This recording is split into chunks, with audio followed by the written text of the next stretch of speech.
Mr. Speaker, the President of the United States.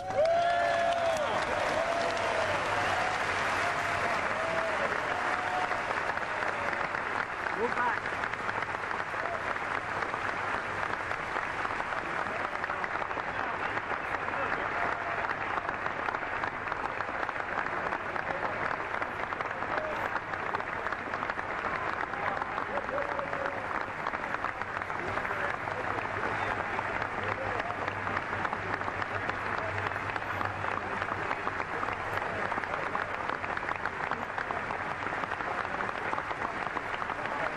Back it up, guys. Back it up.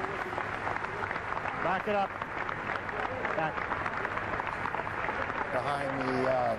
Behind the president are the leaders of the two parties in the House, Nancy Pelosi, the Democratic leader, and Tom DeLay, the Republican leader. Again, this is all part of the tradition that is almost, not quite, but almost as old as the country itself. It's a ritual, Aaron and Lou, because, you know, no matter what kind of trouble the president is in, no matter what he's been through, and we can all think back a few years to a time when a certain president was in a heap of trouble that January. Walking into that building just days after. It was just days after the Monica Lewinsky. And people still stand, they applaud, they show the president respect, because we know, after all, this is the man, George W. Bush, but he also represents the United States government, and everyone is going to show him respect. And there's a lot of affection in that room for him as well. Judy, Aaron, I wonder if you see what I see. I see a president that is far more serious and set, with his jaw and his eye clearly focused ahead. I do not see the normal warmth that I think we've become used to. It's not the backslapping, congenial, and none of that is critical. These are serious times, and there are serious tasks at hand, and the president's mood seems to reflect that. He'll hand a copy of the speech back to the Speaker of the House, Denny Hassert of Illinois. The Vice President, as the President of the Senate, gets a copy, and then he will be introduced again. You know, there's also none of the sort of tentativeness or slight uncertainty about him that we perhaps saw the first time he walked into that chamber. This is a man who has gained confidence. He's been through thick and thin, if you will, and he's matured. And I think you see that when you look at him. Well, that's the speech he gave to a joint session of Congress in the week or so, 10 days after September 11th, seemed to me, at least, changed his sense of confidence in himself and changed the country's view of him. Members of Congress, I have the high privilege and the distinct honor of presenting to you the President of the United States.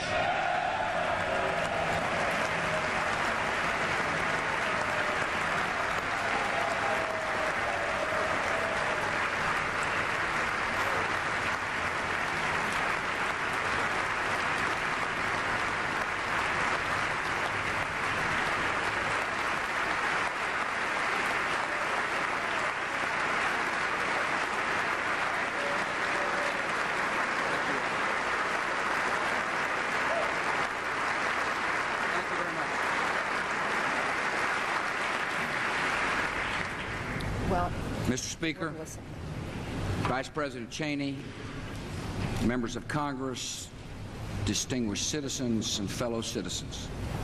Every year, by law and by custom, we meet here to consider the state of the Union. This year we gather in this chamber deeply aware of decisive days that lie ahead. You and I serve our country in a time of great consequence. During this session of Congress, we have the duty to reform domestic programs vital to our country. We have the opportunity to save millions of lives abroad from a terrible disease.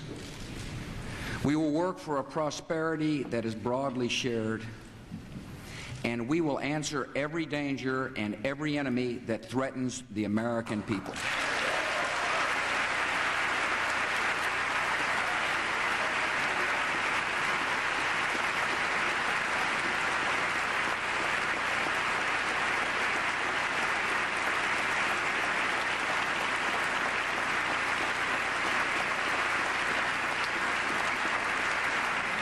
In all these days of promise and days of reckoning, we can be confident. In a world of change and hope and peril, our faith is sure, our resolve is firm, and our union is strong.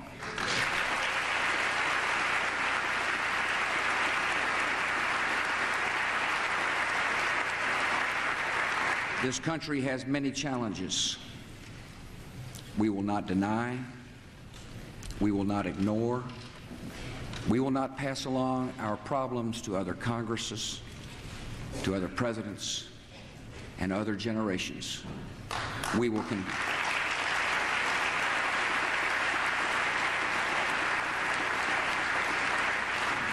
confront them with focus and clarity and courage. During the last 2 years, we have seen what can be accomplished when we work together. To lift the standards of our public schools, we achieved historic education reform, which must now be carried out in every school and in every classroom so that every child in America can read and learn and succeed in life.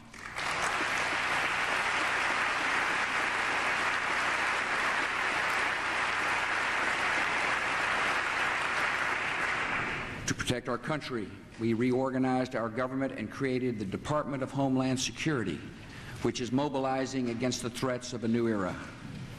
To bring our economy out of recession, we delivered the largest tax relief in a generation.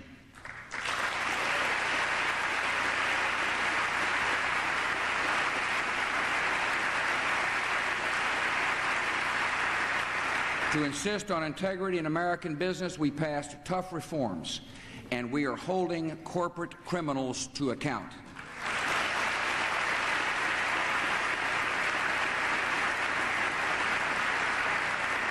Some might call this a good record. I call it a good start. Tonight I ask the House and the Senate to join me in the next bold steps to serve our fellow citizens. Our first goal is clear. We must have an economy that grows fast enough to employ every man and woman who seeks a job.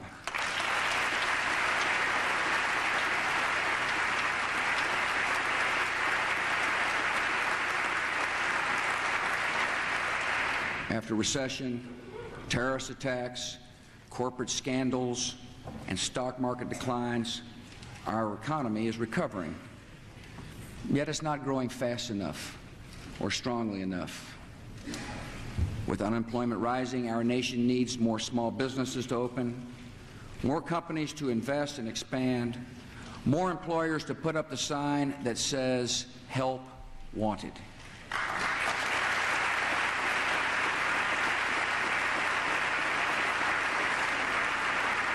Jobs are created when the economy grows. The economy grows when Americans have more money to spend and invest, and the best and fairest way to make sure Americans have that money is not to tax it away in the first place.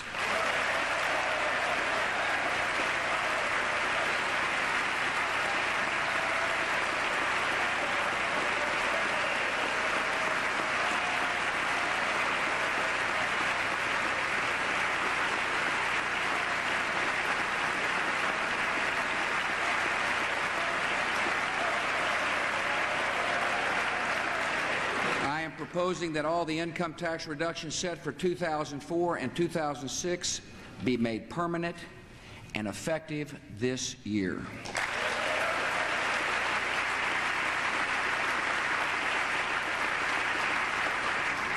And under my plan, as soon as I've signed the bill, this extra money will start showing up in workers' paychecks. Instead of gradually reducing the marriage penalty, we should do it now.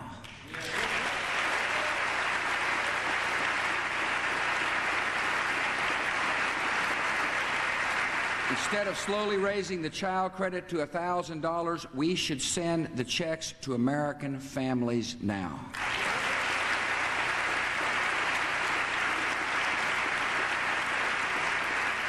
This tax relief is for everyone who pays income taxes, and it will help our economy immediately. 92 million Americans will keep this year an average of almost $1,100 more of their own money. A family of four with an income of $40,000 would see their federal income taxes fall from $1,178 to $45 per year.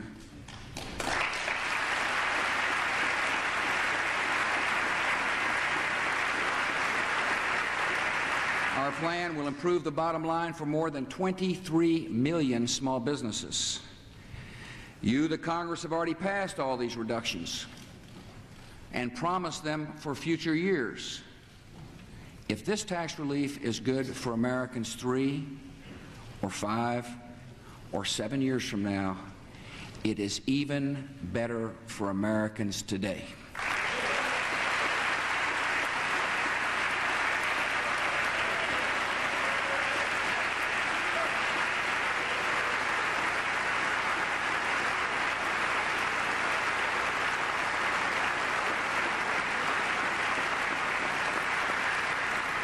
We should also strengthen the economy by treating investors equally in our tax laws. It's fair to tax a company's profits. It is not fair to again tax the shareholder on the same profits.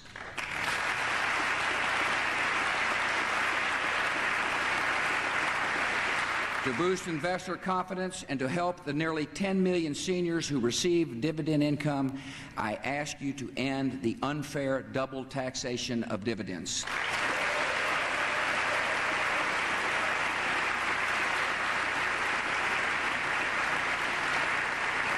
Lower taxes and greater investment will help this economy expand.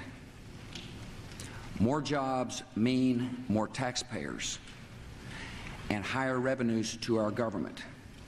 The best way to address the deficit and move toward a balanced budget is to encourage economic growth and to show some spending discipline in Washington, D.C.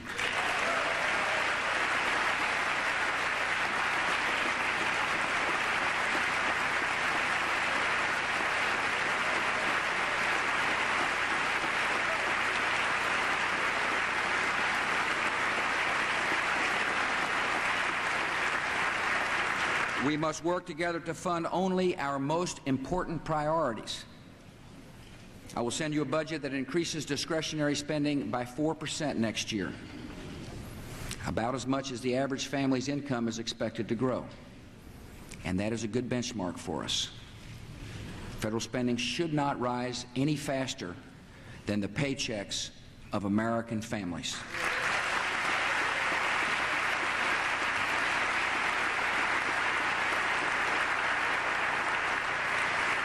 A growing economy and a focus on essential priorities will be crucial to the future of Social Security. As we continue to work together to keep Social Security sound and reliable, we must offer younger workers a chance to invest in retirement accounts that they will control and they will own.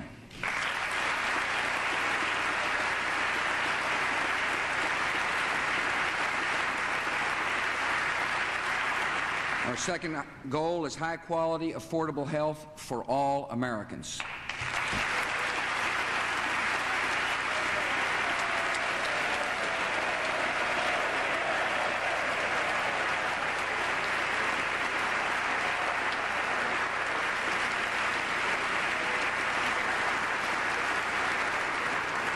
The American system of medicine is a model of skill and innovation, with a pace of discovery that is adding good years to our lives. Yet for many people, medical care costs too much, and many have no health coverage at all. These problems will not be solved with a nationalized health care system that dictates coverage and rations care.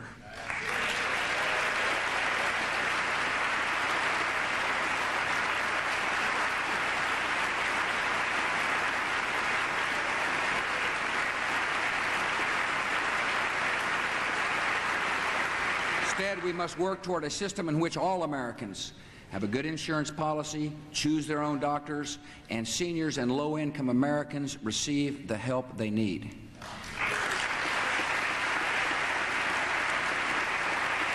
Instead of bureaucrats and trial lawyers and HMOs. We must put doctors and nurses and patients back in charge of American medicine.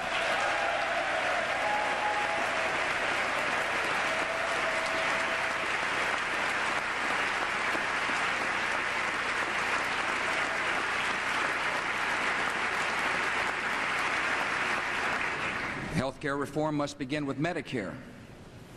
Medicare is a binding commitment of a caring society.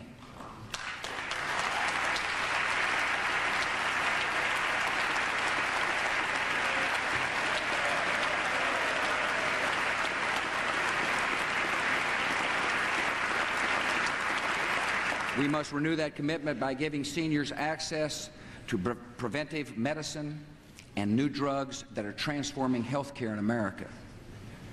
Seniors happy with the current Medicare system should be able to keep their coverage just the way it is.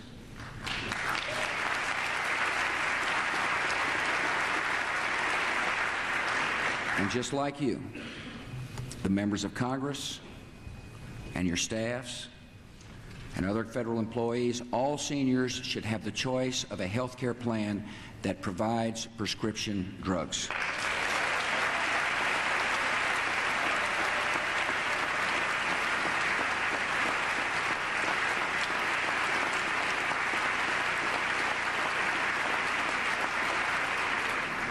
My budget will commit an additional $400 billion over the next decade to reform and strengthen Medicare. Leaders of both political parties have talked for years about strengthening Medicare. I urge the members of this new Congress to act this year.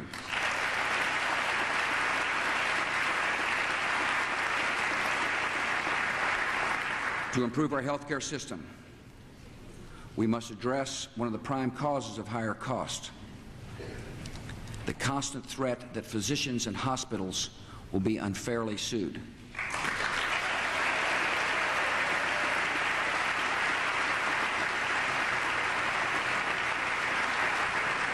Because of excessive litigation, everybody pays more for health care, and many parts of America are losing fine doctors. No one has ever been healed by a frivolous lawsuit. I urge the Congress to pass medical liability reform.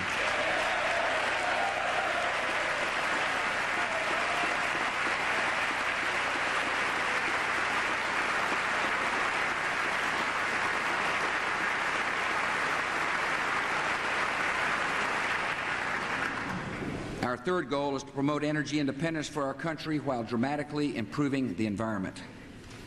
I have sent you a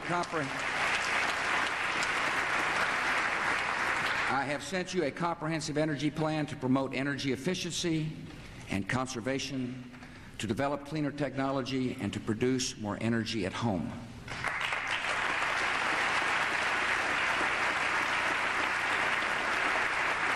I have sent you Clear Skies legislation that mandates a 70% cut in air pollution from power plants over the next 15 years.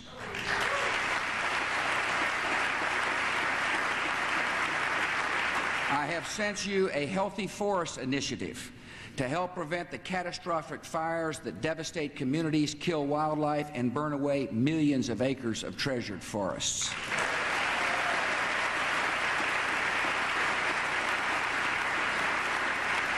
I urge you to pass these measures for the good of both our environment and our economy.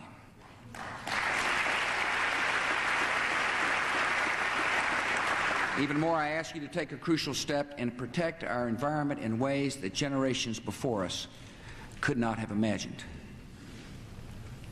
In this century, the greatest environmental progress will come about not through endless lawsuits or command and control regulations, but through technology and innovation. Tonight, I'm proposing $1.2 billion in research funding so that America can lead the world in developing clean, hydrogen-powered automobiles.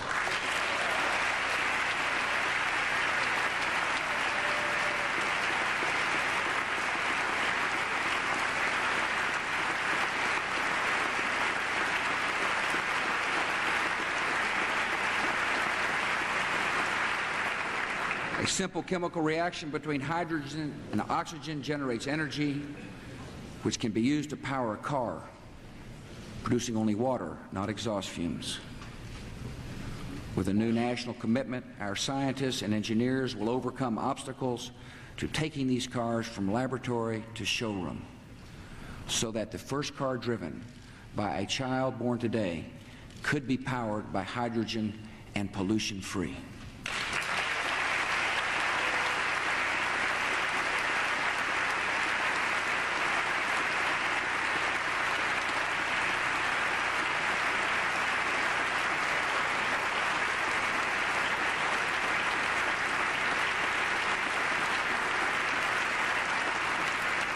Join me in this important innovation to make our air significantly cleaner and our country much less dependent on foreign sources of energy.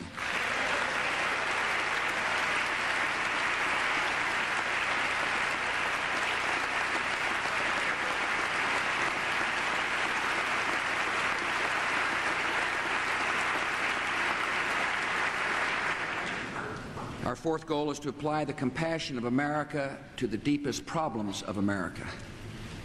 For so many in our country, the homeless and the fatherless, the addicted, the need is great. Yet there's power, wonder-working power, in the goodness and idealism and faith of the American people. Americans are doing the work of compassion every day, visiting prisoners, providing shelter for battered women, bringing companionship to lonely seniors. These good works deserve our praise, they deserve our personal support, and when appropriate, they deserve the assistance of the federal government.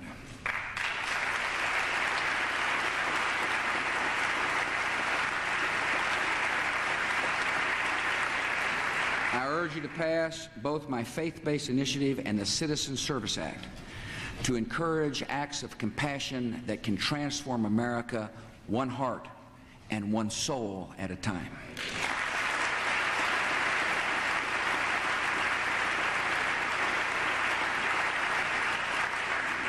Last year, I called on my fellow citizens to participate in the USA Freedom Corps, which is enlisting tens of thousands of new volunteers across America. Tonight, I ask Congress and the American people to focus the spirit of service and the resources of government on the needs of some of our most vulnerable citizens. Boys and girls trying to grow up without guidance and attention, and children who have to go through a prison gate to be hugged by their mom or dad. I propose a $450 million initiative to bring mentors to more than 1 million disadvantaged junior high students and children of prisoners. Government will support the training and recruiting of mentors. Yet it is the men and women of America who will fill the need. One mentor, one person, can change a life forever, and I urge you to be that one person.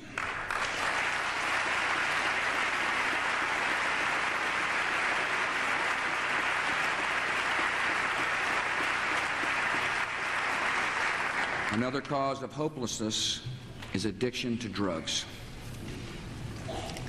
Addiction crowds out friendship, ambition, moral conviction, and reduces all the richness of life to a single destructive desire. As a government, we are fighting illegal drugs by cutting off supplies and reducing demand through anti-drug education programs. And for those already addicted, the fight against drugs is a fight for their own lives. Too many Americans in search of treatment cannot get it. So tonight I propose a new $600 million program to help an additional 300,000 Americans receive treatment over the next 3 years.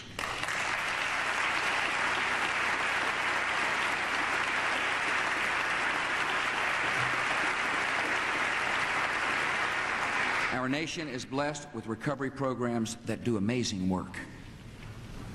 One of them is found at the Healing Place Church in Baton Rouge, Louisiana. A man in the program said, "God does miracles in people's lives, and you never think it could be you." Tonight, let us bring to all Americans who struggle with drug addiction this message of hope. The miracle of recovery is possible, and it could be you.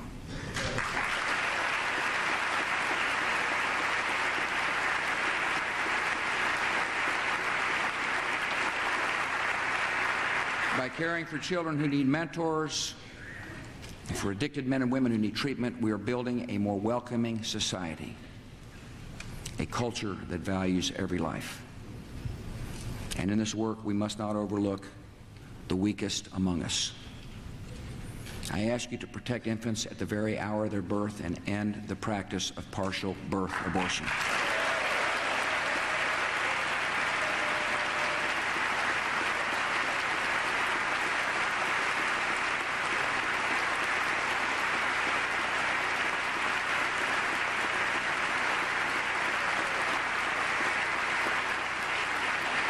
And because no human life should be started or ended as the object of an experiment, I ask you to set a high standard for humanity and pass a law against all human cloning.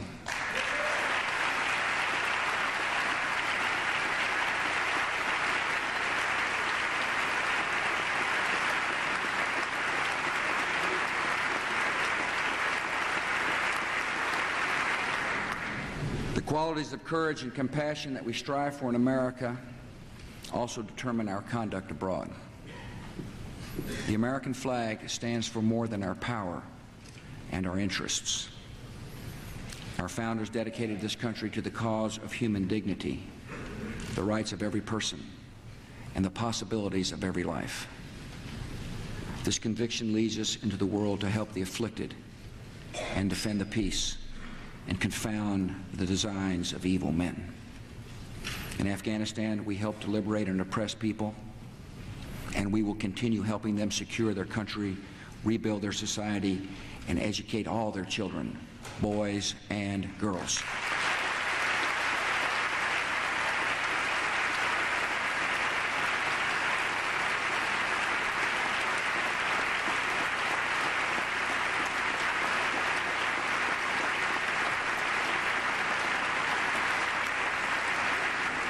In the Middle East, we will continue to seek peace between a secure Israel and a democratic Palestine.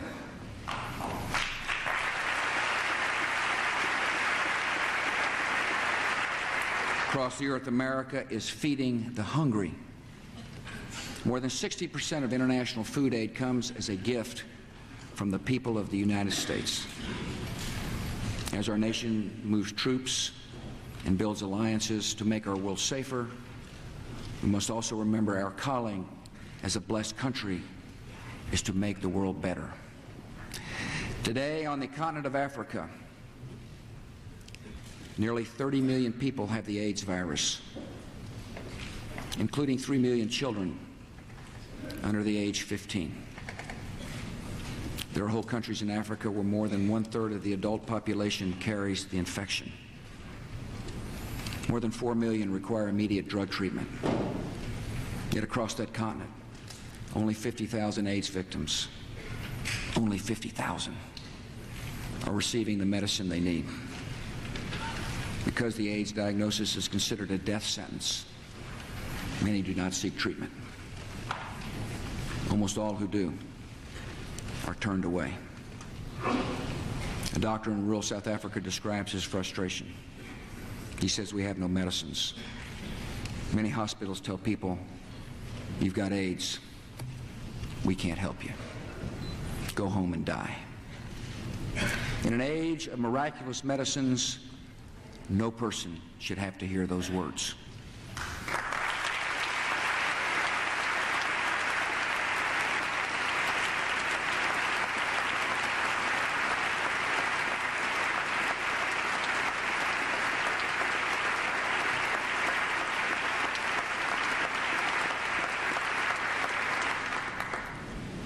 AIDS can be prevented. Antiretroviral drugs can extend life for many years.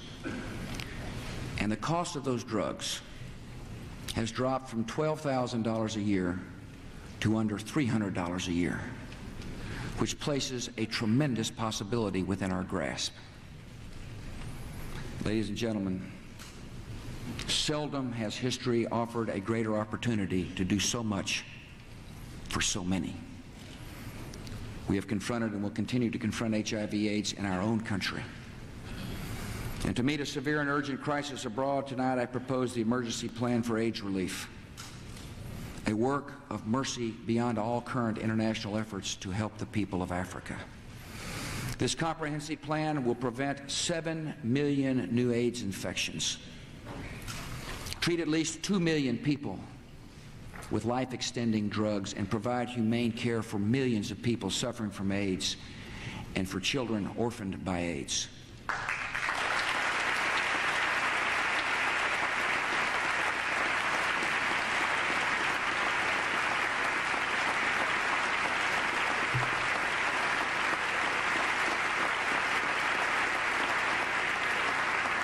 I ask the Congress to commit $15 billion over the next 5 years, including nearly $10 billion in new money, to turn the tide against AIDS in the most afflicted nations of Africa and the Caribbean.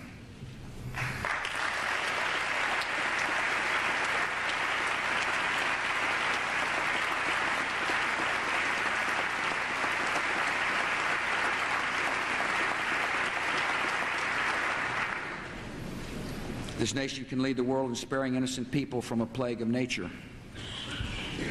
And this nation is leading the world in confronting and defeating the man-made evil of international terrorism.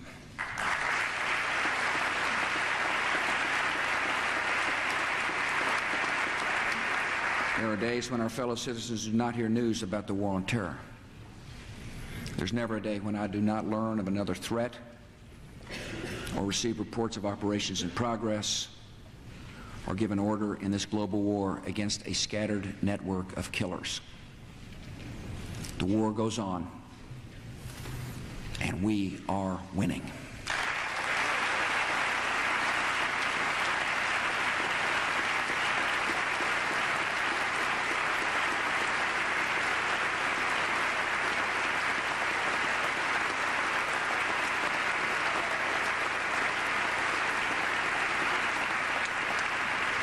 To date, we have arrested or otherwise dealt with many key commanders of al-Qaeda. They include a man who directed logistics and funding for the September the 11th attacks, the chief of al-Qaeda operations in the Persian Gulf who planned the bombings of our embassies in East Africa and the USS Cole, an al-Qaeda operations chief from Southeast Asia, former director of al-Qaeda's training camps in Afghanistan, key al-Qaeda operative in Europe, major al-Qaeda leader in Yemen. All told, more than 3,000 suspected terrorists have been arrested in many countries. Many others have met a different fate. Let's put it this way: they're no longer a problem to the United States and our friends and allies.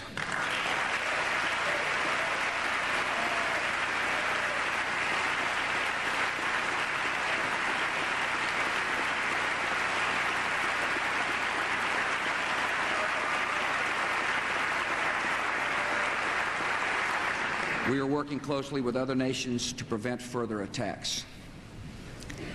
American coalition countries have uncovered and stopped terrorist conspiracies targeting the embassy in Yemen, the American embassy in Singapore, Saudi military base, ships in the Straits of Hormuz and the Straits of Gibraltar. We've broken al-Qaeda cells in Hamburg, Milan, Madrid, London, Paris, as well as Buffalo, New York. We have the terrorists on the run. We're keeping them on the run. One by one, the terrorists are learning the meaning of American justice.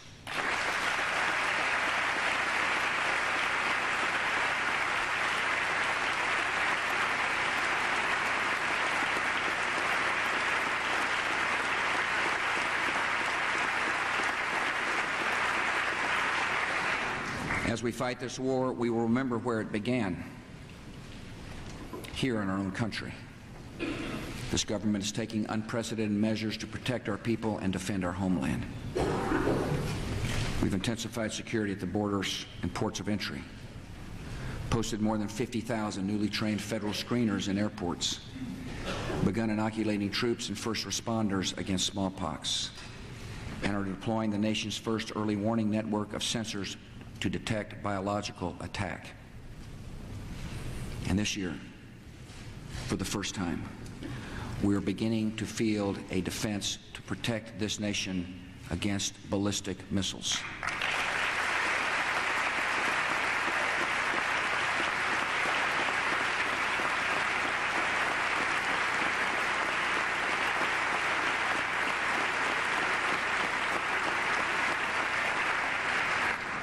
I thank the Congress for supporting these measures.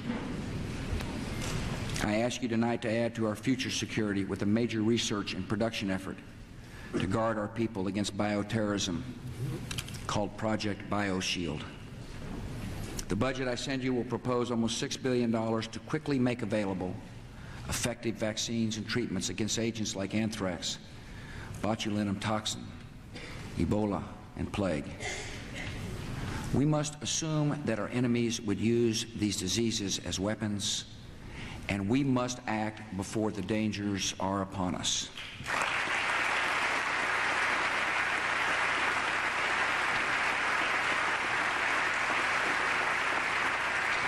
Since September the 11th, our intelligence and law enforcement agencies have worked more closely than ever to track and disrupt the terrorists.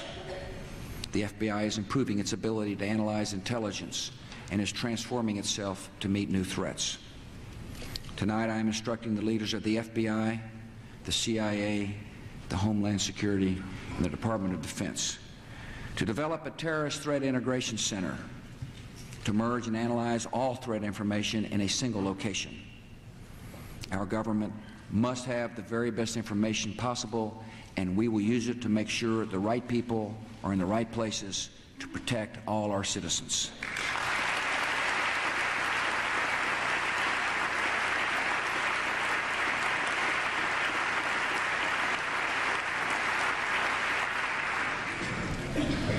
Our war against terror is a contest of will in which perseverance is power.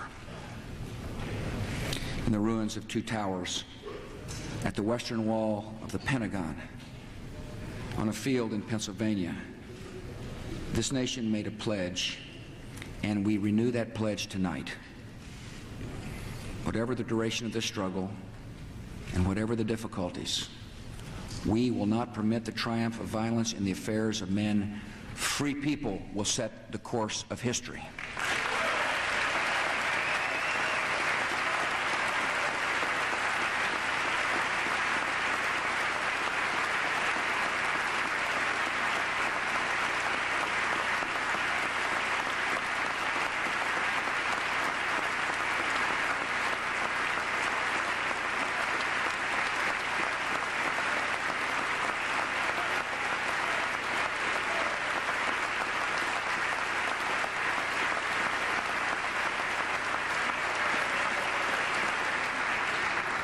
Today, the gravest danger in the war on terror, the gravest danger facing America and the world, is outlaw regimes that seek and possess nuclear, chemical, and biological weapons.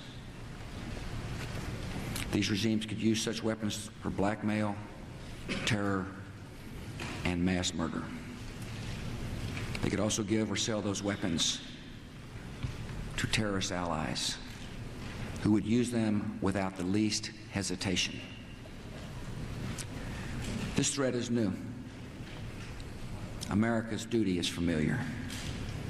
Throughout the 20th century, small groups of men seized control of great nations, built armies and arsenals, and set out to dominate the weak and intimidate the world.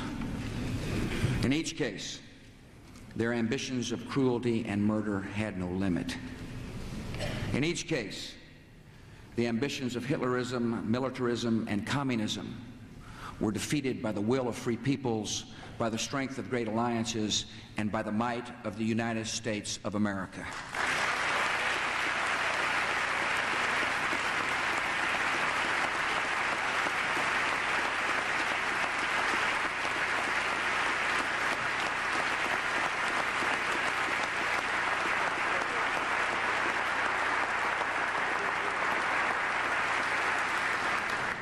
Now, in this century, the ideology of power and domination has appeared again and seeks to gain the ultimate weapons of terror. Once again, this nation and all our friends are all that stand between a world at peace and a world of chaos and constant alarm. Once again, we are called to defend the safety of our people and the hopes of all mankind, and we accept this responsibility.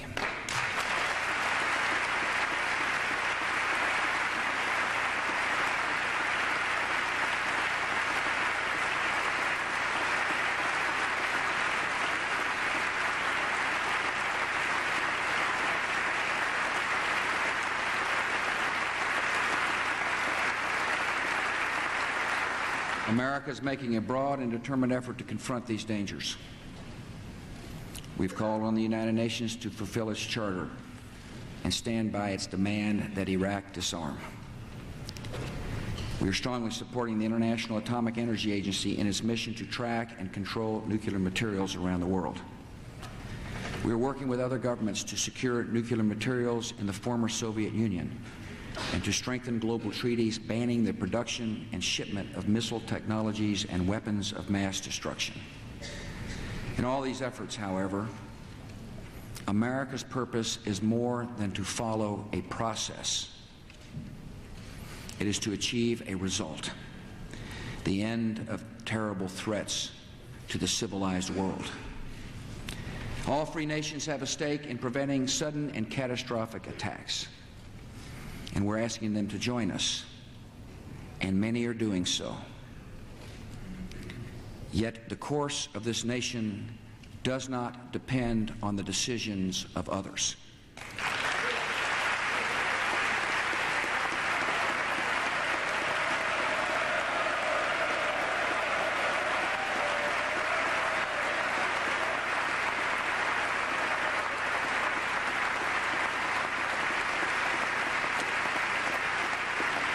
Whatever action is required, whenever action is necessary, I will defend the freedom and security of the American people.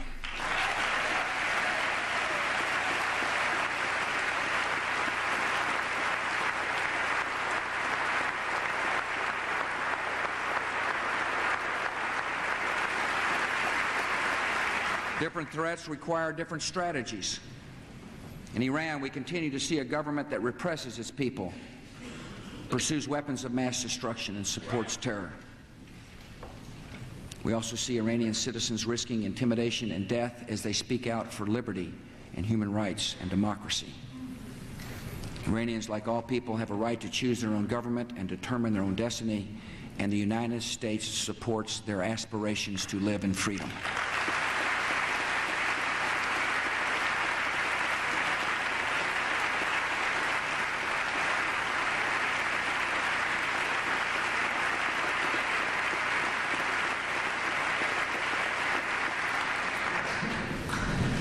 On the Korean Peninsula, an oppressive regime rules of people living in fear and starvation. Throughout the 1990s, the United States relied on a negotiated framework to keep North Korea from gaining nuclear weapons. We now know that that regime was deceiving the world and developing those weapons all along. And today, the North Korean regime is using its nuclear program to incite fear and seek concessions. America and the world will not be blackmailed.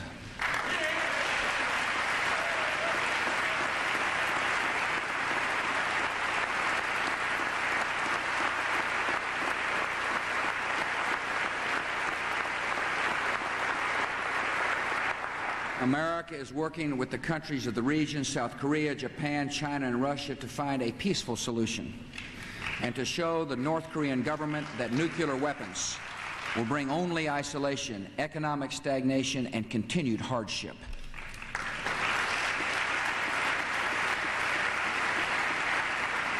The North Korean regime will find respect in the world and revival for its people only when it turns away from its nuclear ambitions.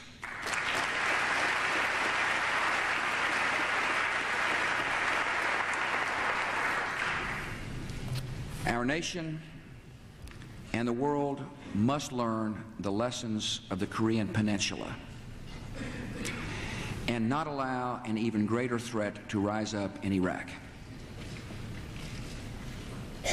A brutal dictator with a history of reckless aggression, with ties to terrorism, with great potential wealth, will not be permitted to dominate a vital region and threaten the United States.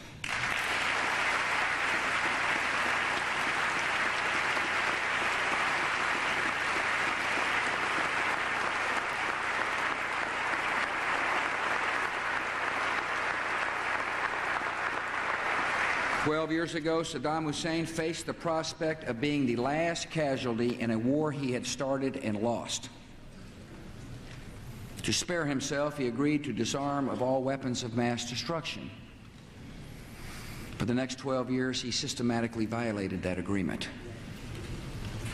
He pursued chemical, biological, and nuclear weapons even while inspectors were in his country. Nothing to date has restrained him from his pursuit of these weapons. Not economic sanctions, not isolation from the civilized world, not even cruise missile strikes on his military facilities. Almost 3 months ago, the United Nations Security Council gave Saddam Hussein his final chance to disarm. He has shown instead utter contempt for the United Nations and for the opinion of the world. The 108 UN inspectors were not sent to conduct a scavenger hunt for hidden materials across a country the size of California. The job of the inspectors is to verify that Iraq's regime is disarming. It is up to Iraq to show exactly where it is hiding its banned weapons, lay those weapons out for the world to see, and destroy them as directed. Nothing like this has happened. The United Nations concluded in 1999 that Saddam Hussein had biological weapons sufficient to produce over 25,000 liters of anthrax, enough doses to kill several million people. He hasn't accounted for that material. He has given no evidence that he has destroyed it. The United Nations concluded that Saddam Hussein had material sufficient to produce more than 38,000 liters of botulinum toxin,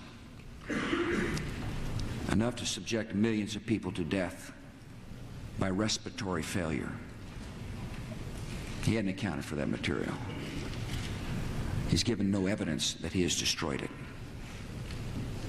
Our intelligence officials estimate that Saddam Hussein had the materials to produce as much as 500 tons of sarin, mustard, and VX nerve agent.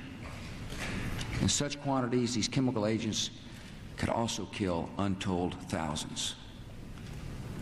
He's not accounted for these materials. He has given no evidence that he has destroyed them. U.S. intelligence indicates that Saddam Hussein had upwards of 30,000 munitions capable of delivering chemical agents. Inspectors recently turned up 16 of them, despite Iraq's recent declaration denying their existence. Saddam Hussein has not accounted for the remaining 29,984 of these prohibited munitions. He has given no evidence that he has destroyed them. From 3 Iraqi defectors, we know that Iraq in the late 1990s had several mobile biological weapons labs. These are designed to produce germ warfare agents and can be moved from place to evade inspectors. Saddam Hussein has not disclosed these facilities. He's given no evidence that he has destroyed them. The International Atomic Energy Agency confirmed in the 1990s that Saddam Hussein had an advanced nuclear weapons development program, had a design for a nuclear weapon, and was working on 5 different methods of enriching uranium for a bomb. The British government has learned that Saddam Hussein recently sought significant quantities of uranium from Africa. Our intelligence sources tell us that he has attempted to purchase high-strength aluminum tubes suitable for nuclear weapons production. Saddam Hussein has not credibly explained these activities. He clearly has much to hide. The dictator of Iraq is not disarming. To the contrary, he is deceiving. From intelligence sources, we know, for instance, that thousands of Iraqi security personnel are at work hiding documents and materials from the UN inspectors, sanitizing inspection sites, and monitoring the inspectors themselves. Iraqi officials accompany the inspectors in order to intimidate witnesses. Iraq is blocking U-2 surveillance flights requested by the United Nations. Iraqi intelligence officers are posing as the scientists inspectors are supposed to interview. Real scientists have been coached by Iraqi officials on what to say. Intelligence sources indicate that Saddam Hussein has ordered that scientists who cooperate with UN inspectors in disarming Iraq will be killed, along with their families. Year after year, Saddam Hussein has gone to elaborate lengths, spent enormous sums, taken great risks to build and keep weapons of mass destruction. But why? The only possible explanation, the only possible use he could have for those weapons is to dominate, intimidate, or attack. With nuclear arms or a full arsenal of chemical and biological weapons, Saddam Hussein could resume his ambitions of conquest in the Middle East and create deadly havoc in that region. And this Congress and the American people must recognize another threat. Evidence from intelligence sources, secret communications, and statements by people now in custody reveal that Saddam Hussein aids and protects terrorists, including members of Al-Qaeda. Secretly and without fingerprints, he could provide one of his hidden weapons to terrorists or help them develop their own. Before September the 11th, many in the world believed that Saddam Hussein could be contained. But chemical agents, lethal viruses, and shadowy terrorist networks are not easily contained. Imagine those 19 hijackers with other weapons and other plans, this time armed by Saddam Hussein. Take one vial, one canister, one crate, slipped into this country to bring a day of horror like none we have ever known.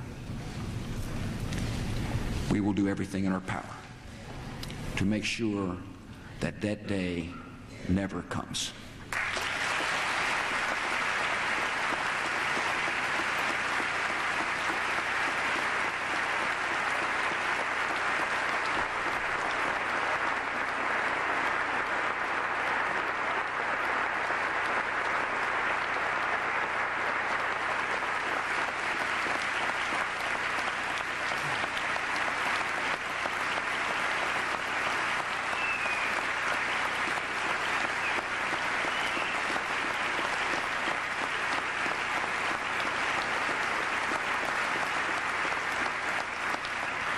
Some have said we must not act until the threat is imminent.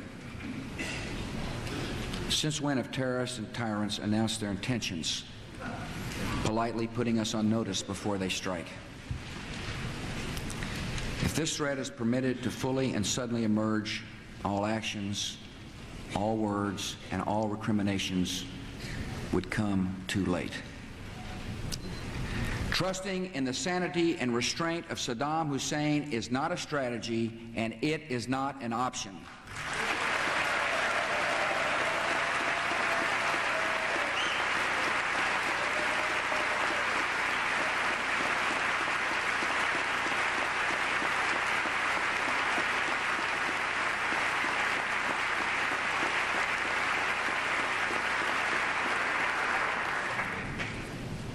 The dictator who is assembling the world's most dangerous weapons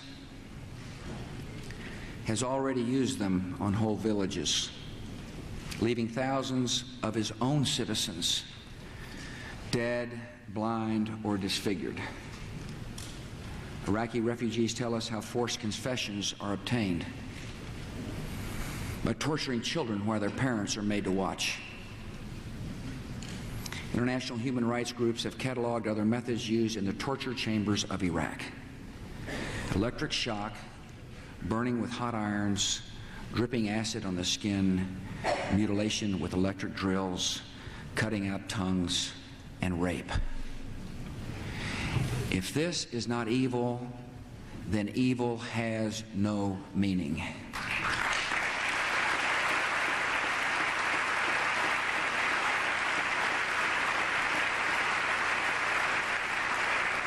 And tonight I have a message for the brave and oppressed people of Iraq.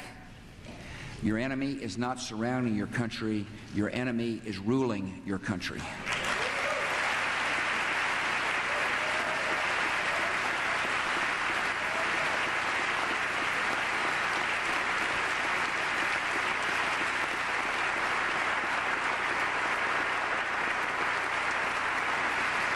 And the day he and his regime are removed from power will be the day of your liberation.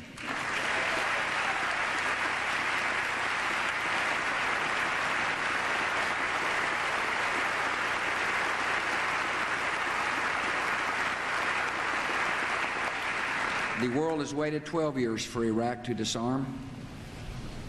America will not accept a serious and mounting threat to our country and our friends and our allies. The United States will ask the UN Security Council to convene on February the 5th to consider the facts of Iraq's ongoing defiance of the world. Secretary of State Powell will present information and intelligence about Iraq's illegal weapons programs, its attempts to hide those weapons from inspectors, and its links to terrorist groups. We will consult, but let there be no misunderstanding. If Saddam Hussein does not fully disarm, for the safety of our people and for the peace of the world, we will lead a coalition to disarm him.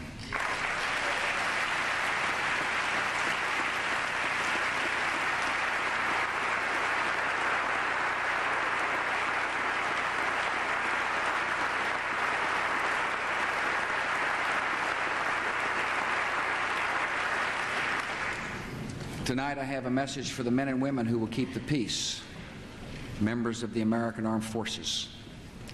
Many of you are assembling in or near the Middle East, and some crucial hours may lay ahead. In those hours, the success of our cause will depend on you. Your training has prepared you. Your honor will guide you. You believe in America, and America believes in you.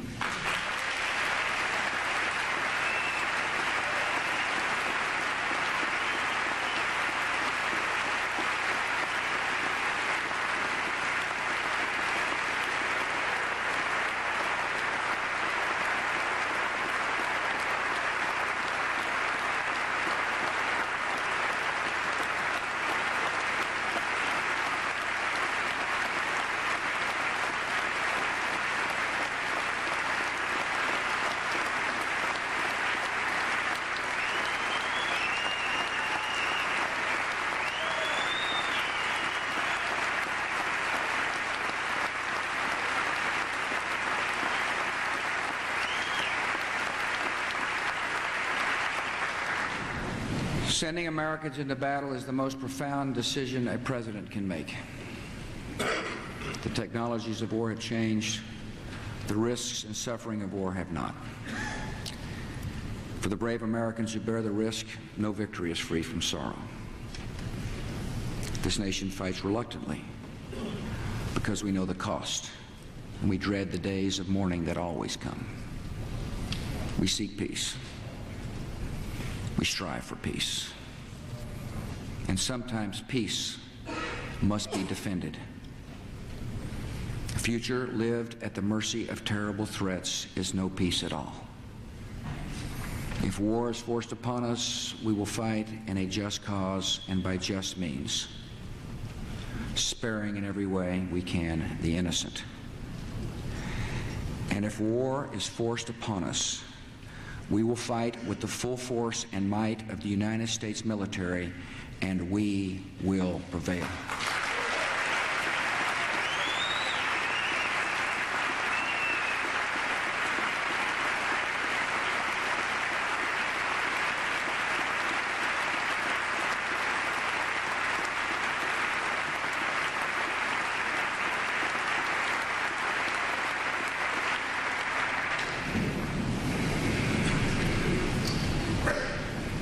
As we and our coalition partners are doing in Afghanistan, we will bring to the Iraqi people food and medicines and supplies and freedom.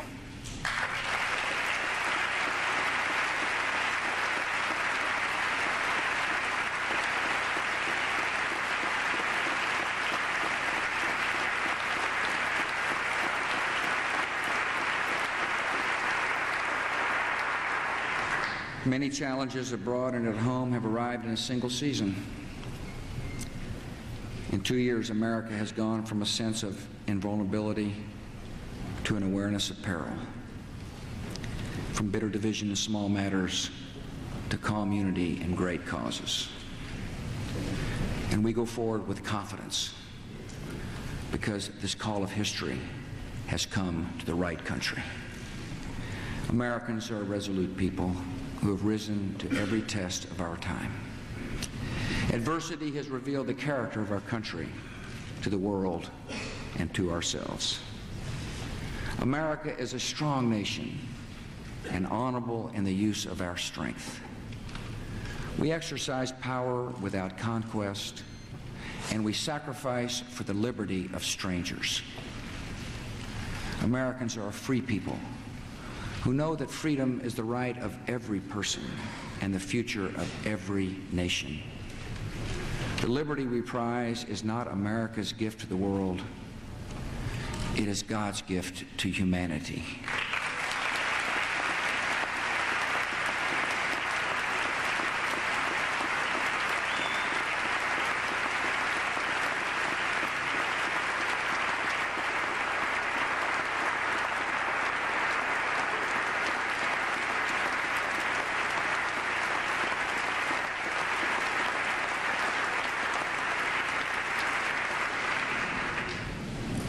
We Americans have faith in ourselves, but not in ourselves alone.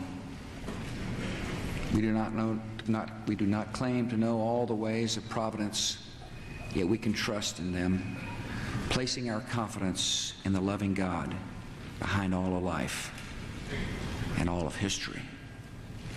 May He guide us now, and may God continue to bless the United States of America.